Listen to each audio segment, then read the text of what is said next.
குறைந்த விலை நிறைந்த தரம் தங்கள் தேவைகள் அனைத்தும் ஒரே இடத்தில். ஜெயச்சந்திரன். மயிலாடுதுறை, நாகை, திருவாரூர், ராமநாதபுரம் மாவட்டங்களில் மிக கனமழை பெய்யும் என வானிலை ஆய்வு மையம் எச்சரித்துள்ள நிலையில் தற்போதைய நிலவரம் குறித்து வரைகலை விளக்கத்துடன் இணைகிறார் சிறப்பு செய்தியாளர் பார்த்திபன்.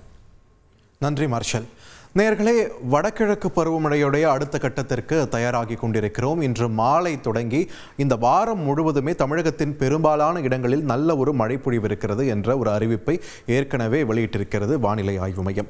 இந்த நிலையில் இன்று மதியத்திற்கு மேலேயே டெல்டா பகுதிகளிலையும் ராமநாதபுரம் மாவட்டத்திலையும் மழை தொடங்க வாய்ப்பு இருக்கிறதுன்னு சொல்லப்பட்ட நிலையில் இங்கே இருக்கக்கூடிய இந்த காற்றழுத்த தாழ்வு மண்டலத்துடைய நகர்வானது ரொம்ப ஸ்லோ அண்ட் ஸ்டெடியாக தான் போயிட்டு இருக்கு அப்படின்ற காரணத்தாலேயே ரொம்ப இன்டென்ஸாகவும் போயிட்டு இருக்கு அப்படின்ற ஒரு சூழல்ல மழை பொழிவு இன்னும் ஆரம்பிக்காத ஒரு சூழலை பார்க்க முடிகிறது. அதே நேரத்தில் இப்போ நம்ம பார்த்துட்டு இருக்கிறது பார்த்தீங்கன்னா இந்த வானிலை ஆய்வு மையத்துடைய ரேடார் இமேஜரியை பார்த்துட்டு இருக்கோம். தமிழகத்தின் மீது மொத்தமாக அந்த மேகக்கூட்டம் படர்ந்திருக்கக்கூடிய அதே சூழல்ல மழை பொழிவை கொடுக்கக்கூடிய அந்த ரெயின் பேண்ட் பாருங்க கடல் பகுதியிலிருந்து கரையை நோக்கி நகர்ந்து கொண்டிருக்கக்கூடிய ஒரு சூழலை பார்க்கிறோம். கடந்த ஒரு மணி நேரத்தில் அதனுடைய நகர்வு எப்படி இருக்கு அப்படின்றத நம்ம திரையில பார்த்து கொண்டிருக்கிறோம். ஸோ இது கரையை தொட்டு நமக்கு மழை பொழிவு தரும் பட்சத்தில் இது ராமநாதபுரம் மாவட்டத்திலிருந்து தான் முதல்ல தொடங்க இருக்குதுன்னு ஏற்கனவே சொல்லியிருந்தாங்க.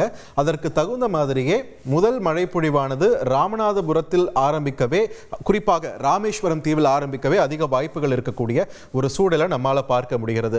அதனைத் தொடர்ந்து நாகப்பட்டினம் மாவட்டத்தில் மழை பொழிவானது இருக்க ஆரம்பிக்க இருக்கிறது. அதனைத் தொடர்ந்து அப்படியே மேலே போக போக கடலூர், புதுச்சேரியிலும் கூடவே மழை பொழிவு இருப்பதற்கான வாய்ப்பு இருக்கக்கூடிய ஒரு சூழலை பார்க்க முடிகிறது.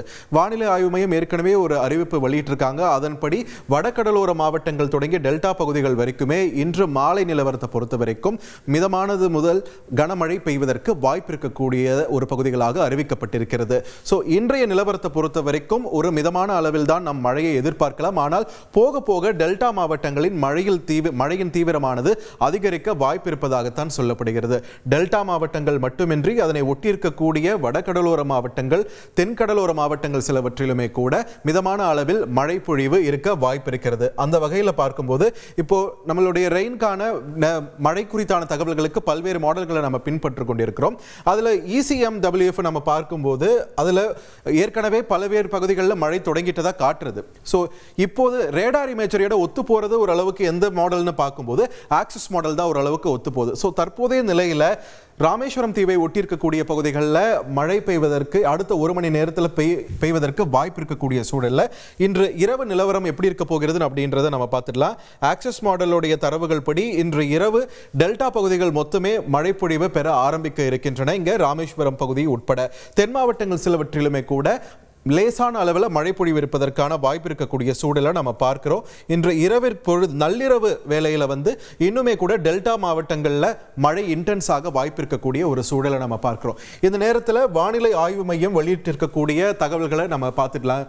சட்டுன்னு தற்பொழுது காற்றழுத்த தாழ்வு மண்டலம் நிலை கொண்டிருக்கக்கூடிய பகுதியில் அதனுடைய பயணம் எப்படி இருக்க போகிறது அப்படின்ற ஒரு அதிகாரப்பூர்வ தகவல் தான் தற்பொழுது வெளியிட்டிருக்கிறது இந்திய வானிலை ஆய்வு மையம்.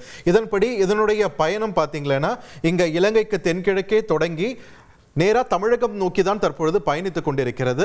இது தமிழகத்தில் தான் கரையை கடக்குமா இல்ல திடீர்னு திசை மாற வாய்ப்பு இருக்கிறதா என்ற ஒரு எதிர்பார்ப்பும் இங்க இருக்கத்தான் செய்கிறது. அதே வேளையில ஏற்கனவே அடிக்கடி சொன்ன மாதிரி இது காற்றை தரக்கூடிய ஒரு டிப்ரெஷன் கிடையாது. இது சைக்ளோனா, அதாவது புயலாக மாறினாலுமே கூட அதிக மழை பொழிவுதான் கொடுக்க இருக்கிறது. அப்படின்ற பட்சத்தில் இங்க குறிப்பாக டெல்டா பகுதிகளுக்கு தான் அதனுடைய தாக்கம் அதிகமாக இருக்க போகிறது அப்படின்றத தற்பொழுது இந்த தகவலும் நமக்கு உறுதிப்படுத்தி இருக்கிறது. அதே வேளையில நேற்றும் இன்றும் வானிலை ஆய்வு மையத்தில் வழங்கப்பட்ட தரவுகளுக்கான வித்தியாசத்தை பாருங்க. இது நேற்று வழங்கப்பட்ட ஒரு தகவல். இதுல பாத்தீங்கன்னா டெல்டா மாவட்டங்களுக்கு ஆரஞ்சு அலர்ட்டும் அதனை ஒட்டியிருக்கக்கூடிய பகுதிகளுக்கு மஞ்சள் அலர்ட்டும் விடுக்கப்பட்டிருந்தது. அதுவே இன்னைக்கு நிலவரம் மாறி இருக்கக்கூடிய ஒரு சூழல் நம்மால பார்க்க முடிகிறது. இன்று நிலவரம் படி டெல்டா மாவட்டங்கள் அதனை ஒட்டியிருக்கக்கூடிய பிற மாவட்டங்களில் எல்லோ அலர்ட் தான் கொடுக்கப்பட்டிருக்கிறது. அதன்படி நாகப்பட்டினம், திருவாரூர், மயிலாடுதுறை, அரியலூர், தஞ்சாவூர், புதுக்கோட்டை, ராமநாதபுரம் இந்த பகுதிகள் லேசான அளவில் மழை பொழிவு இருக்க வாய்ப்பு இருக்கிறது. காரைக்காலிலும் லேசான அளவில் இன்று மழை பொழிவு இருக்க வாய்ப்பு இருக்கிறது. அதே வேளையில் நாளை நம்ம நிலவரத்தை பார்க்கும்போது அப்படியே வேற ஒரு நிலவரத்தை நம்ம பார்க்கிறோம். டெல்டா மாவட்டங்கள் குறிப்பாக நாகப்பட்டினம், திருவாரூர், மயிலாடுதுறை, காரைக்கால் இந்த பகுதிகளுக்கு ரெட் அலர்ட் ஆனது கொடுக்கப்பட்டிருக்கிறது. மழை பொழிவு தீவிரம் எடுக்க இருக்கிறது நாளை முதலே. அதனை ஒட்டியிருக்கக்கூடிய மற்ற மாவட்டங்கள் மேல விழுப்புரம் தொடங்கி புதுச்சேரி, கடலூர், அரியலூர், தஞ்சாவூர் தஞ்சாவூர், புதுக்கோட்டை, சிவகங்கை இந்த பகுதிகளில் ஆரஞ்சு அலர்ட்டும், லேசான மழை என்ற அளவில் ராமநாதபுரம், திருச்சி, கள்ளக்குறிச்சி இந்த பகுதிகளிலும் நாளை மழையின் அளவானது இருக்க போகிறது. ஸோ நேற்றைக்கும் இன்றைக்குமே நம்ம இந்த பேட்டர்ன்ல ஒரு வித்தியாசத்தை பார்க்கிறோம். ஸோ இந்த நிலவரமும் நமக்கு திடமாக இப்படித்தான் நாளைக்கு மழை பெய்ய இருக்கிறதா அப்படின்ற ஒரு கேள்வி இங்கே எழாமல் இல்லை. இது ஒரு கணிக்க முடியாத, கணிப்பதற்கு மிகவும் கஷ்டமான ஒரு சூழலை தான் நம்ம இருக்கோம். ஸோ இந்த நிலவரம் மாறப்போகிறதா? நாளைக்கு மழை நிலவரம் இந்த மாவட்டங்களுக்கு இப்படியே தான் தொடர இருக்கிறதா, இல்லை இதில் மாற்றத்தை நாம் பார்ப்போமா என்பதை நாம் பொறுத்திருந்து தான் பார்க்க வேண்டும். இன்று பொறுத்த வரைக்கும் டெல்டா மாவட்டங்கள் மற்றும் ராமநாதபுரம் மாவட்டங்களுக்கு தான் லேசானது முதல் கனமழைக்கு வாய்ப்பிருக்கக்கூடிய பகுதிகளாக இருக்கிறது. குறைந்த விலை, நிறைந்த தரம், தங்கள் தேவைகள் அனைத்தும் ஒரே இடத்தில். ஜெயச்சந்திரன்.